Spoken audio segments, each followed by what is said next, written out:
My grandmother's house in Virginia was like the headquarters for everybody to drop their kids to. And my mom was, like I said, she was in, she was young and she was in the streets, and all my aunties was, and they were living their life. So they would drop their kids over at Ola House, which was my grandmother. And it used to be a whole bunch of us, like 5 in the bed, what they say, 2 at the foot, 2 at the head. It was like 1 in the middle. I grew up in a household full of kids, and I didn't move. Well, my mom moved from with my dad. My father got locked up when I was 1, and in Los Angeles, and that was like my mom loving her life. So when he was facing 30 years, my father's still incarcerated to this day. But once she left my dad, she moved back to Virginia, and I think it was hard trying to move on from then. So she kind of got into the streets and hustling and all those things. So I spent a lot of time with grandma until she just came home one day and said, "Pack y'all stuff, we moving into our new house," and we was happy. My mom is everything. I mean, to me, she, like I said, once she came home, at the age of 8, my mom, she was into drugs. Back in those days, crack was like what our Molly or our weed was. To them, it was like the new drug, and everybody tried it, and got addicted to it. But it came time with my mom, she was just like, hey, I want a new life, I want to change. And we moved to Baltimore when I was 8. That's why, if you always hear me say I'm from Baltimore, it's because I was born in California. My family's from Norfolk, but I left Norfolk when I was like, actually I wasn't 8. I left Norfolk when I was like 7, going on 8, and I was in Baltimore ever since.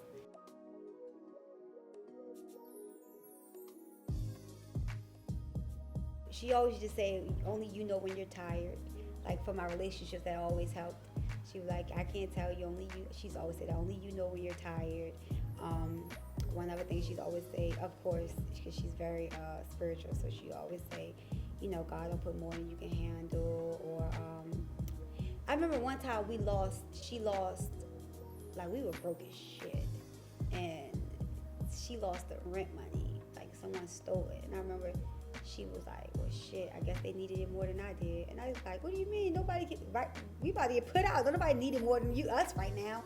But she was like, sometimes God worked like that. They must have needed more than I did. So that stuff like that always stuck in my head,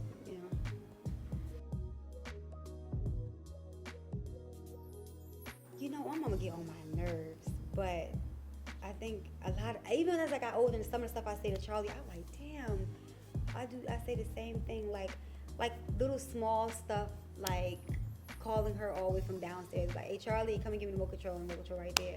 And it's just like I feel like she has to pay her dues because I had to do it, so I feel like she got to do it. You know what I'm saying? Like, or I brought you in this world, I'll take you out, or don't do what I say, don't do what I do as I say.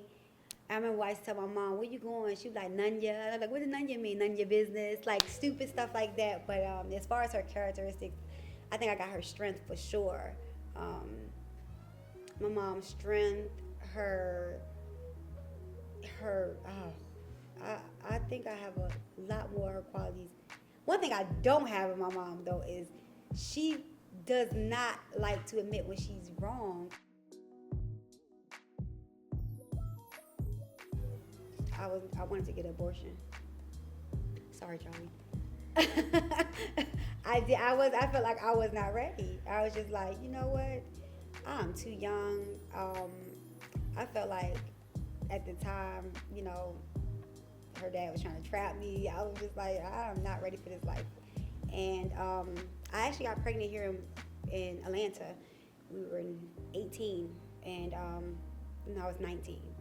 And I was scared, and I came back home and ended up keeping it. And thank God I did, because I have this beautiful child. But I was just remember thinking like, I'm too selfish for a child. Like I don't know why I thought that, because I'm like one of the most selfless people. Now that I'm older, I'm like one of the most selfless people I know. But I just felt as though I wanted to be like, I like to dress too much. I like to buy stuff too much. But when you have a child, you just be surprised how much none of that stuff matters.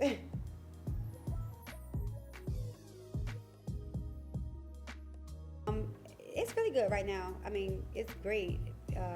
At the beginning, it was horrible, but right now we are amazing. Like, she's everything that a person could ask for in a mother-in-law. Like, she is like a mom. You know what I'm saying? Like, she's like, if you had a mother-in-law, most people hate their mother-in-law, and I'm like, shit, I love my mother-in-law. I don't know about y'all. She got my back. Like, if me and Walker get to fighting, she's jumping in on my side, for sure.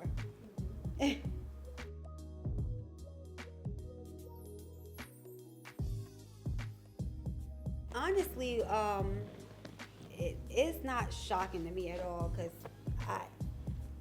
Walker and Charlie are like, Walker doesn't have any biological children of his own.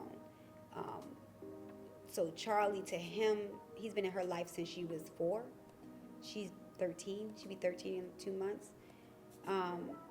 So that's his child. You know what I'm saying? Like, there is no, he don't even believe in the word stepdad. Like, he take her to get her braces. I'll be in the house knocked out. She come back with a full mouth of braces. He take her to get her glasses. He, like, is there when I have my parent-teacher conferences. He's right there sitting in front and center. If she has a graduation, he cancels his shows. He's there. How the tattoo came about, Charlie asked me once, she not too long ago, she said, she asked me, she said, Mommy, I know Walker's always there when you guys have separated in the past, but if you guys got a divorce, would he still be around? And I was like, of course. I was like, he's always been around. She's like, I know, but you guys was only separated then. Like, but if you actually divorced, what would happen? And I saw that it really it really bothered her, that question. So I spoke to her and I let her know, like, I don't think that he will ever not be in your life.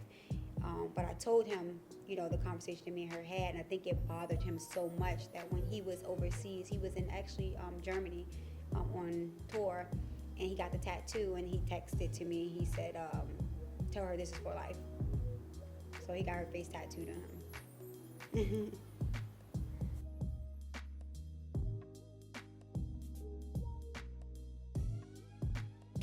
The hardest thing about watching her grow is her little body just won't stop growing. She can wear my clothes now. She's taller than me. Her feet is bigger than mine. And she's just not little no more. She's just oh my God, girl, she's just growing. It's just weird, looking at her and just seeing her body form at such a young age. I didn't start getting a shape until I was 14, 15 is when I started. She's about to turn 13, and she's has the same exact figure I had at the age of 15. Exactly. So it's scary. Mm-hmm. What would you change about me? Your attitude. Oh, what? You always say I have an attitude, knowing that you got an attitude, trying to switch up on me. You do be having an attitude. No, I don't. I don't even have an attitude. Why you got an attitude? What? This is why you got an attitude? Huh? And it's just then I get an attitude because you said I got an attitude, knowing that I don't have an attitude. Even Walker said it. Okay, so you changed my attitude, and what else? You're lazy. What? And then you got a nerve to call me lazy. How am I lazy? Well, I get everything for you. That don't make me. I work. I get your water. I work. I bought you some candy yesterday. Okay, how much stuff I bought you? Okay. But that's not lazy. That's what you don't clean up or nothing. We have housekeepers. I didn't have that growing up. I didn't have a dishwasher. So I had to wash all the dishes by my hand. Mm-hmm. So how am I lazy? Because I make you go downstairs to get some water. Or something right next to you, you can't get it yourself. I do that on purpose. No, you don't. You just lazy. You can't get up to get it. Okay. What else? That's it?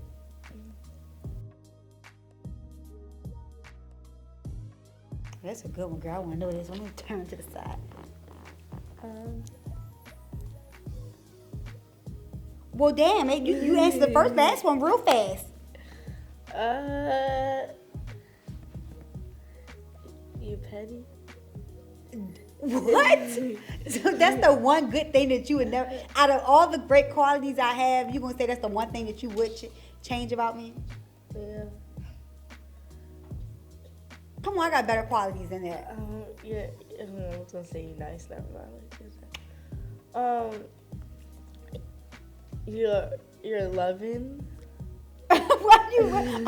Why did you sit and feel like this is the hardest thing ever?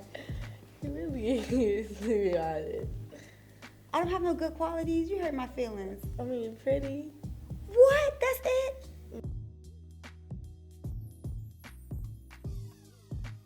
That she's a beautiful black woman. That she is, she possesses qualities and magic that no other woman in this world possesses. And I tell her that strongly and proudly because in today with social media and society, people tend, she gets into sometimes where she looks at me sometimes like, Mommy, you got some pretty hair. Wish I had hair like yours. Or this, that, and the third. And I'll be telling her, listen to me. Yeah, my father's from Nicaragua and my mother is black. And her father is Trinidadian. And of course, I'm her mother. But at the end of the day, we're still black women. And I always want her to know her strengths and understand the magic that she possesses. And when I say magic, I always mean that in a way of we are queens, and we come from, this is our universe. This is what we possess. We are one with the universe. I always want her to understand that we put into the world what we think, what we visualize. And I feel like as long as she knows that and know what the power she possesses and how strong she is and her strengths, then she's going to be okay, even if I leave this earth. So. Please stop. You. It didn't have, like, if I had another mother, it would be so boring. No offense. I thought you said I was boring. You are, but you're not that boring. Like, if I had another mother, it would be so different. Even if I had Jean, I would kind of miss you. Aww. I love you, but... You love who, Jean? Yeah. Aw. You would kind of miss me, but you would miss me. Yeah. Okay, so I take that.